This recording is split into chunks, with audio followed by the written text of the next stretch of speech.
When I did my breakdown video on Bohemian Rhapsody, I talked with Brian May about his guitar parts. Love to revisit that. Check it out. Solo.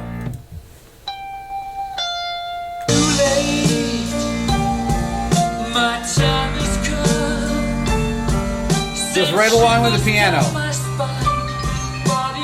Except for there. This part is this beautiful panning chime effect. Listen. That's amazing. Again. And then it continues on. Goodbye, everybody. I've got to go. And then the distorted guitars enter for the first time on the descending part. Leave you all behind and face.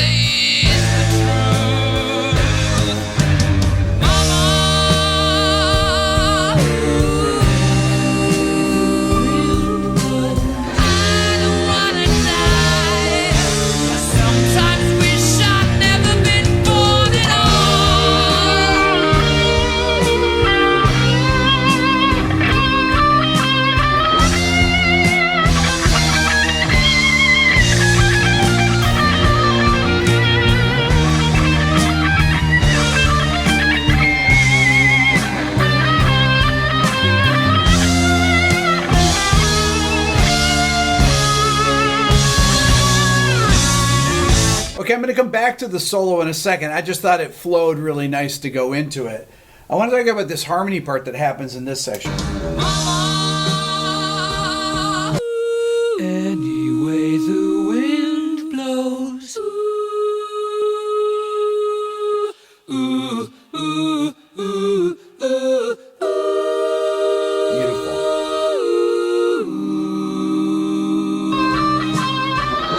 That leads right into the beginning of the solo. Listen. And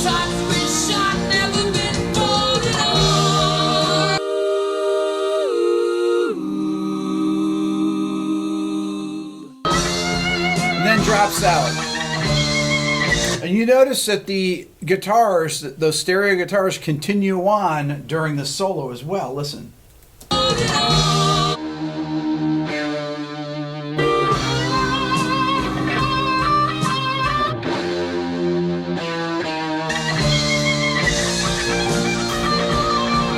Now let me solo the guitar. It has the out of phase sound, as Brian explains. That's the sound of these two pickups out of phase, so it's very graunchy.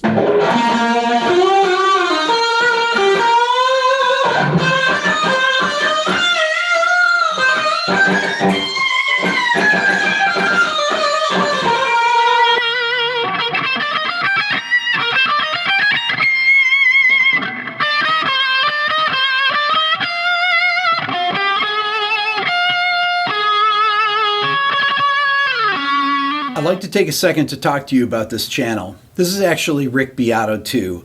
I've had it since the beginning of my main channel, and many of you are not subscribed. As a matter of fact, 87% of the people that watch this channel regularly are not subscribed. So I encourage you to hit the subscribe button on this channel and on my main channel. This will help me get even more of my dream guests and help continue to grow both channels. Thank you. Did you have the idea for the solo just from listening to what Freddie was playing during the solo section? Did the melody idea just come to you?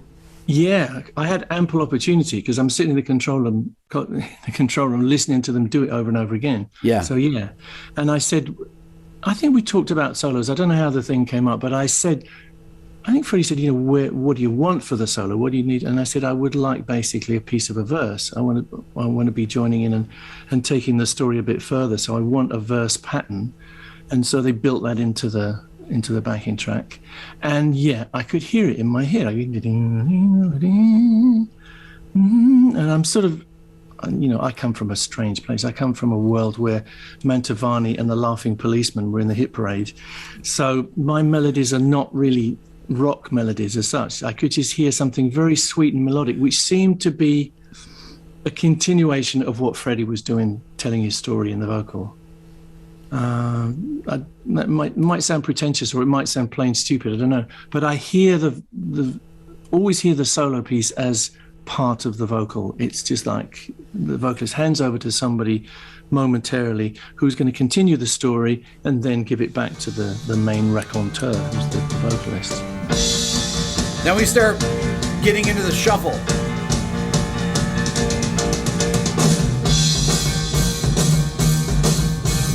There's also a guitar note that comes in here. Love it.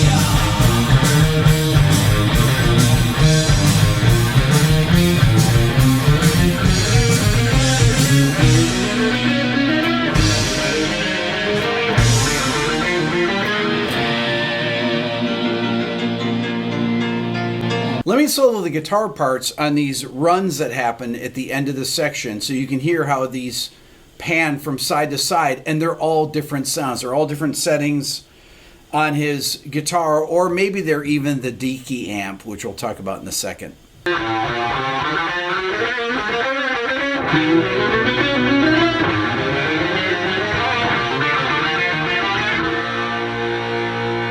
The Deacy box, or this.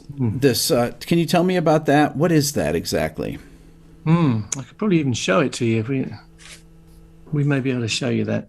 Deacy was a bit of a genius, really. He got a first class honours in electronics at Chelsea University about the time when I got my first degree and was failing my second degree. Only to return 30 years later to get my doctorate. It's another story. But Deacy was very clever with electronics, and he found a piece of electronic equipment, which I think is a piece of a radio or something. Now, somebody's going to tell me I'm wrong. But it's a printed circuit board with some stuff on. And he thought, oh, that's a nice little amp. I'll hook it all up. And he found some speakers from a sort of local hi-fi thing, which was also in the skip, I think. And he put the two together, and this is it. This is the Deacy amp. So it says on there, I've written on.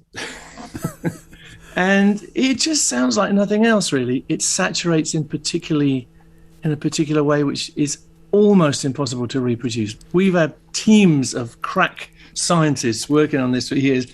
There's a great guy called Nigel Knight who's just about managed it recently. But I'm going to show you Pete, who's just put this in. Here he is. He looks after all my stuff. Hey, Pete. All right. Pete. Good to meet you. He's Rick Beato. So this is the Deacy. And, you know, it's another thing like the ambience thing. There is nothing which can reproduce this kind of sound that I have ever found. There's racks and racks of all these beautiful saturation things and compressors and phasers and whatever. Nothing sounds like this. And then we have the piano build that leads up to the ending guitar solo.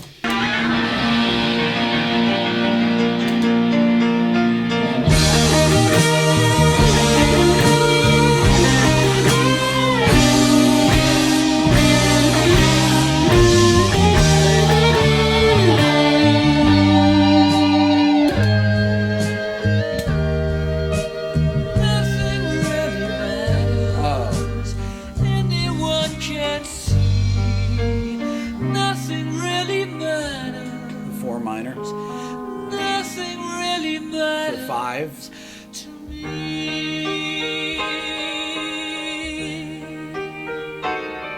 Beautiful.